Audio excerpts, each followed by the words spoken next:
দ্বিতীয় দফায় ভাঙচুরকারীরা নুরুল হকের কবর থেকে মরদেহ তুলে নেয়। পীর ব্যবসার নামে শুরু হয়েছে নতুন এক প্রতারণা। নুরুল হক ওরফে নুরুল পাগলা জীবিত থাকতেই নিজের কবর বানিয়েছেন কাবা শরীফের আদলে। 12 ফুট উঁচু বেদির ওপর নির্মিত এই কবর দেখে এলাকায় সৃষ্টি হয়েছে তীব্র ক্ষোভ।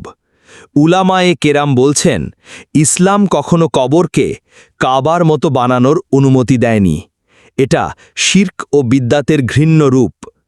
বিশেষজ্ঞরা বলছেন, এর পেছনে মূল উদ্দেশ্য ছিল পীর ব্যবসা চালিয়ে যাওয়া, মৃত্যুর পরও ভক্তদের দিয়ে টাকা পয়সা লুট করা।